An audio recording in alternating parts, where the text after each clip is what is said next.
Hello everybody, I'm 27Meara, the proud and passionate principal of Yea High School. I do sort of sometimes, I've been on the road show in Victoria with Danielle and the crew down there, and I come in as a secondary principal. There's normally some ripper primary schools that appear, and I guess I feel a bit humbled because there's so much wonderful work going on. Jihad's work is quite amazing. I'm using Prezi, so I'm not sure if people are used to it, but we'll zoom around a bit. I'll try not to make you seasick, but you'll be okay. Now, I am mindful of the time, so I'll probably skip through some things, so that's where the seasickness may come in. Okay, so I'm a great believer, in fact, and I think it came through really strongly in the video that you showed before, Jihad, that the culture of a school is probably the key point of its essential being, if you like. And at our school, we had to shape a culture that embraced families, and that was a key part of my work after I figured out how to sort of run the place, which was, you sort of sit in the big chair and go, okay, the buck stops here. What am I going to do? So that's an important part of the role. And I think this is a really nice quote because, if you think you can or you think you can't, you're probably right. And that's pretty much, the mindset is so important. I'm just going to whip through these ones. I won't show you those.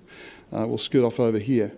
One of the people that I take great inspiration around this work is a bloke called Steve Constantino. I'll talk more about him later, but as you can see in the quote there, if we as educators could do this work, then we probably would have done it. And we'd be all patting ourselves on the back and saying, well, fantastic, Ripper mate, fantastic. But we haven't done that. And in fact, a lot of the earlier work that we saw yesterday and today talks about those overlapping spheres of influence and the fact that we all need to work together to achieve the ultimate outcome, which is to lift the kids' capacity to learn and to have success. So I guess these are the things that came out of my work in the sort of mid-2000s. Things like, do you believe that, in fact, doing the family engagement piece will, in fact, improve student outcomes? If you don't believe that, well, forget about it and do something else. It is possible to engage every family. Every family. That's a hell of a challenge.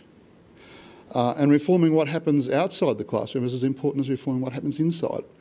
Now, we've talked about that stuff today. In fact, the chaps who were in earlier talked about school being, 8 to 15%. I thought we were doing okay at 20.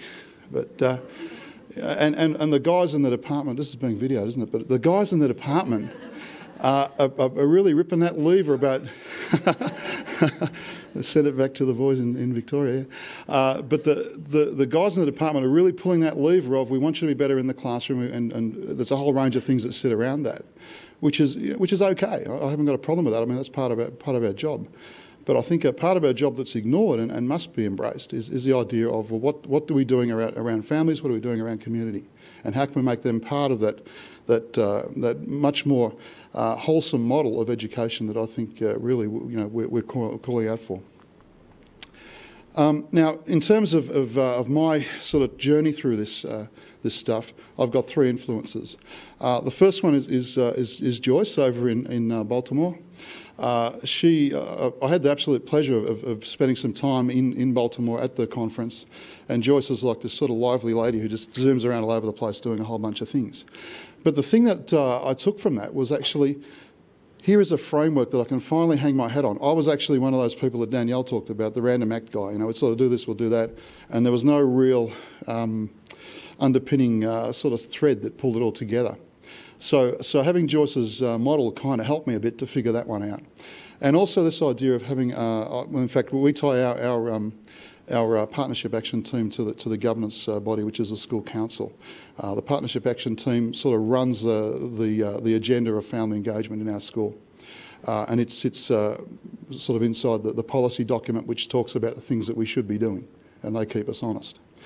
And we had a couple of promising practices that we pinched from Joyce, which is interactive home learning, which is a really simple piece, and also Yay TV. It hasn't quite got to where I want it to be, but it's sort of getting there.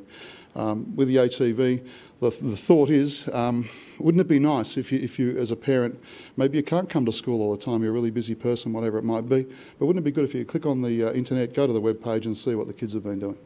So, this week it might be science experiments in Year 7. Other times it might be, kids that have been doing video clips on music, and you could actually access those straight off the internet. So there were some early things that we looked at. Now, Steve Constantino, the reason I like this guy is because he's a secondary principal. He was in a really tough jam. I think he was the 5th principal in about 2 years at Stonewall Jackson High School. And he basically turned that school around through family engagement. And so he also talked about, it was the first time I really thought about this as well, organisational culture and what that means in terms of moving your organisation forward. And he also has his 4 domains of engagement, which you can see there. That's sort of developed into this new model, which I've been helping him a bit with, around new global standards. If you want to find out more about that, you can actually Google that, and I think there's some stuff coming out soon. And of course, later on, I managed to go back to the States and look at big picture schools, which their sort of home base is in Providence in Rhode Island. And they have a sort of an interesting structure that actually supports family engagement and also progresses the 21st century learning agenda. We had the good fortune of having Steve Constantino visit Yay High School as part of a broader tour. And the 2 things that he said to me as he left really resonated with me and sort of haunted me at night in those quiet moments. The first one was, what are you going to do, John, about changing the conversation that families have in their home around learning? How are you going to change the questions that they ask? And the other one was, what sort of structures are you going to put in place to support that? Because the school will have to go out to the families. The families are not going to come to the school. And that was, and I guess the bottom line of that is, if you're going to engage every family, you do need to go the hard yards to the underserviced ones that perhaps aren't that easy to reach. Now, for us, the way forward was, in fact, to look at a few things. So what's going on in our school in relation to family engagement? And we used Constantino's model rather than using Joyce's, and that was really because it just seemed to work a bit better in a secondary setting. And we actually went through using a working party. We did a whole bunch of interviews, we did surveys, we did focus groups, we did a whole range of things. And I must admit, as principal, I was a bit shocked because there were some things I thought we were doing really well, we were no good at. So that was a bit of an eye-opener. On the working party, we had teachers, we had parents, we had kids, we had community members. So it was a very broad range of people who were actually part of that process. We had some small changes that we made, so we sort of made some easy runs. So the interactive home learning was part of that, Yay TV was part of that, and we also made the place a little bit more navigable so that we had welcoming signs and you could kind of find your way around the place if you were a visitor. Before that, you'd struggle a bit to find some places. Now, the other thing that we did was following up with relevant and meaningful PD for staff in particular. Although we also did include kids and parents in that as well. Relevant and meaningful, very, very important. Very, very important. And that sort of builds to a cultural shift. So actually shifted to, yes, we do believe some of those things that were put up earlier. Now, the cultural challenge, I think this is a really good quote. It's sort of getting that transference of what's rattling around in Mr. O'Meara's head to actually being the things that happen in the place, and actually starting to hear some of the things that you've been thinking about actually being said in the corridors. That's really, really exciting for me. We changed a number of things and actually renamed things, and those names started to come out in some of the conversations. So the key levers that we used to move from where we were to where we needed to be were these things here. So what makes the difference? This comes out of a best evidence synthesis synthesis, that's very hard to say, an analysis that we had over in New Zealand. And you can see up the top there, parent and teaching interventions were very high. So if you actually worked with parents on a teaching intervention, then you might get some leverage. We're trying to do some of that stuff around numeracy at the moment. There have been interesting things in New Zealand where particular cohorts of kids and particular groups of parents are targeted to try and get that leverage. Teacher-designed interactive homework, we've had a go at that, and that's a very good thing to do. And also this idea of unlocking the family and community funds of knowledge is something that was intriguing, so we've pursued that a bit too. I'll talk about that a bit more later. Now, I also sent teachers, parents and kids off to look at places that were of interest to us. I'll just have a quick swig there. And so I sent a couple of teachers over to the US to have a look at the big picture model. We had people go over to Tassie, we had people over to WA, we looked at some schools in Melbourne as well. And we we sort of also did some reading. So we looked at those books, they're very, very helpful. I can give you the notations if you want to. This one here, the Ethic of Excellence, the little pink one in the middle down the bottom, is an excellent read. It talks about how do you get kids to understand what excellent work is. How can you build high expectations in kids? Absolutely wonderful read, and I'd recommend that to you.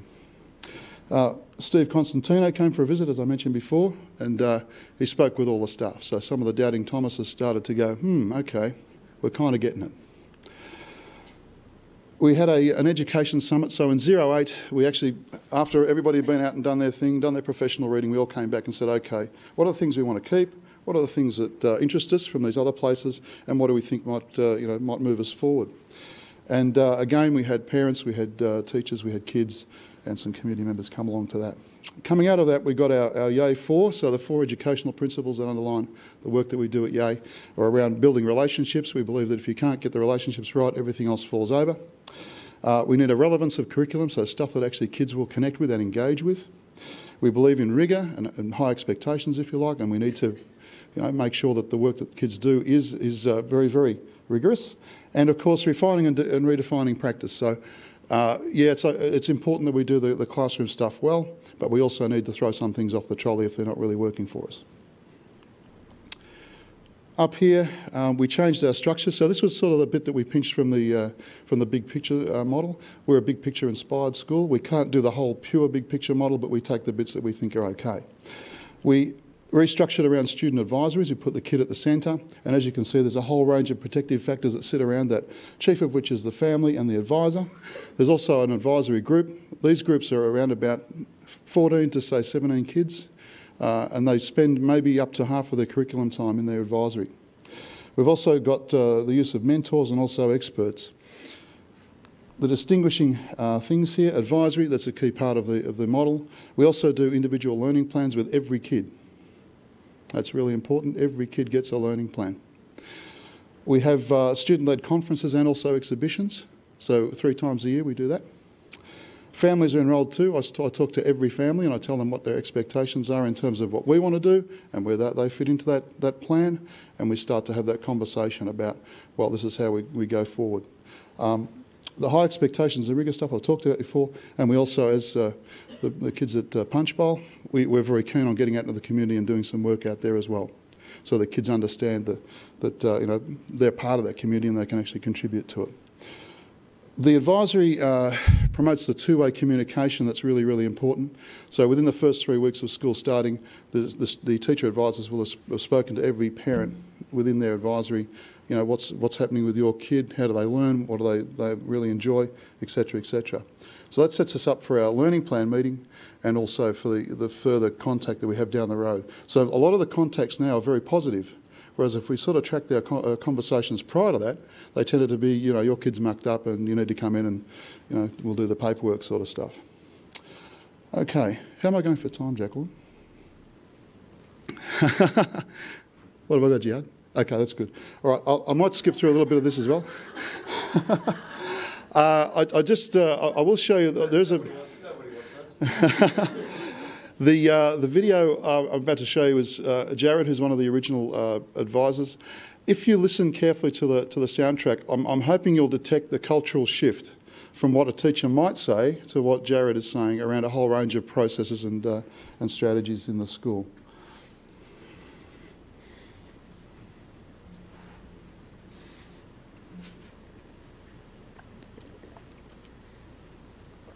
How's it going?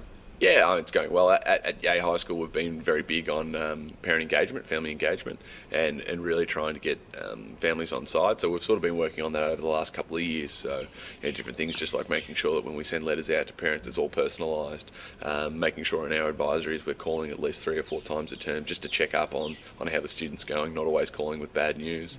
In the past we've had expos, parent nights where they just come in and just have a chat and have a look at some of the work rather than only coming in to hear what's going wrong. So we've tried to do that a lot in Yale over the last couple of years, and again, so I guess it's been a little bit easier for us with the parents this year, as they're used to that kind of constant contact. And so I mean, next week I'll go out for a couple of nights. I'll head up to Kinglake for an evening, and I'll probably have about 5 learning plan meetings, and they'll go for about an hour each, where we just sort of sit down with the parents and have a chat about how their students gone in term 1 and what they're planning to do in term 2. So there's lots of things like that. So that'll be one night. Next week there'll be another night as well, probably here at Yale High School. So we're constantly having these meetings and phone calls just to ensure things are going the way we want them.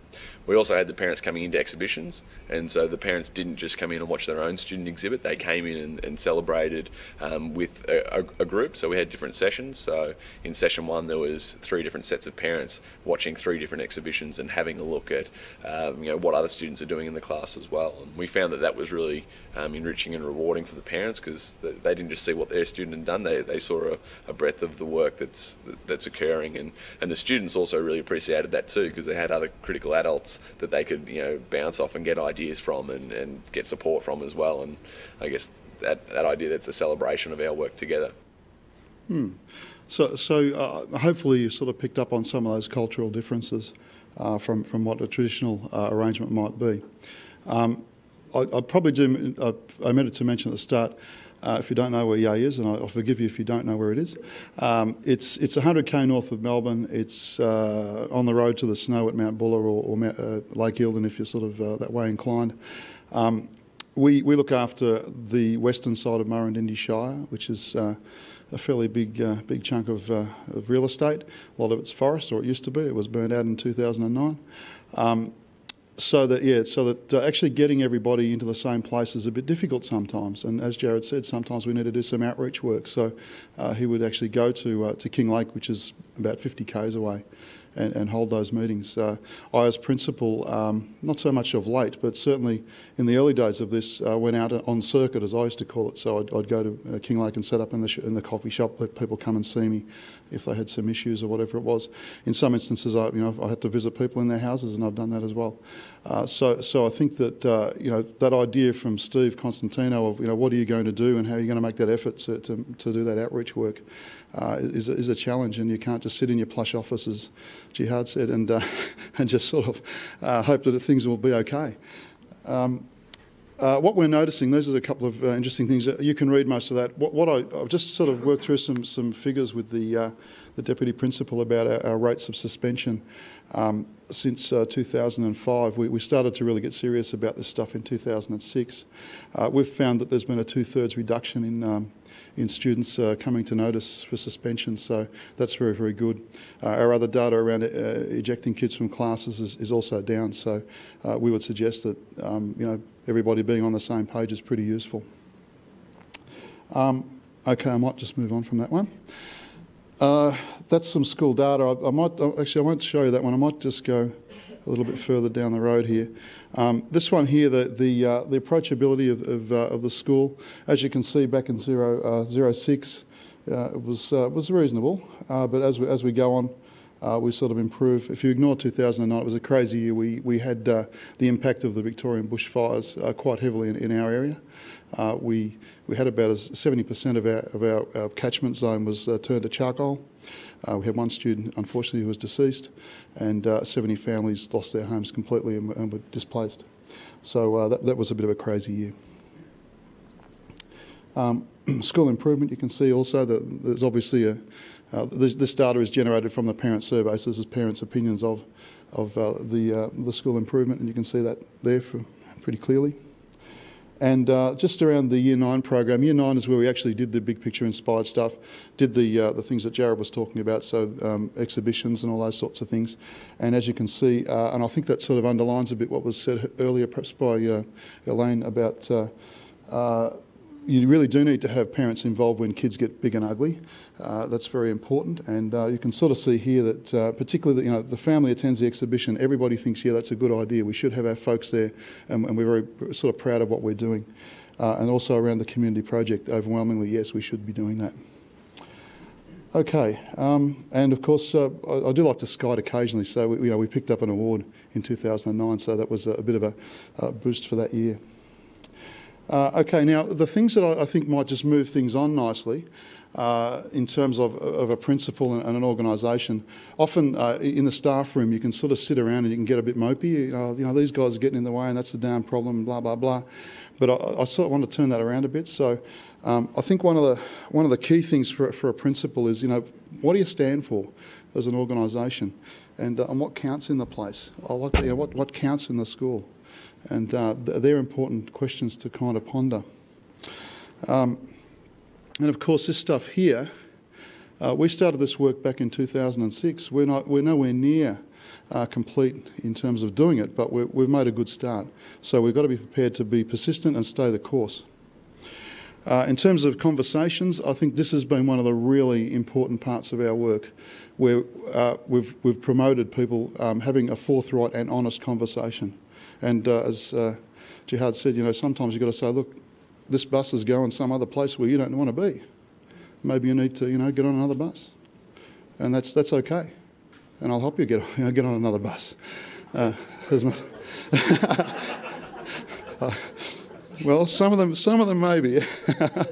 The other thing, a collaboration in secondary schools. I think if you wanted to set up a place that was really isolating, you'd set up a secondary school and you'd run it like a traditional secondary school. Although sometimes I like that. Look, I'm a teaching principal. I teach 5 sessions a week, and I quite like going into my classroom and rolling the door shut and thinking, I'm untouchable now. Leave me alone. I'm going to do my thing. But it is really, well, under one of the regimes we had it for Year 7, you could have 13 teachers with one Year 7 kid as they spin by. Well, how are you going to do a relationship, and how are you going to really do all those things that you need to do? So it is a bit of an issue that we need to still look at and try to get that right. I think this is also something that is really important, that sort of culture of care within a school. Parents pick up on that, and in fact it's one of the motivating factors. There was some interesting research over in the States about why the drift to charter schools, and one of the key reasons was in fact that parents believe that the charter schools would actually care more for their kid than in some of the public schools. And having visited North Penn High School, I can imagine it. 4,000 kids in a massive building. 4,000 kids, for God's sake, this is crazy. And of course, the last bit here, conviviality. So actually, valuing the people that you work with, and also I think a really good example of that is the community meal. I'm going to pinch that idea. Okay, so the conclusion. I might skip that because there's just a couple of videos. The conclusion for me is, I really quite like this work. I think it's fantastic to do. I'm working in a fantastic space with the staff that I have, and they get it, which is really nice. And I think that we are moving forward and helping kids to get better outcomes as a result of all that work. And at that point, I'm going to shut down. People may want to ask us questions, so if you wish to do that, that'd be good.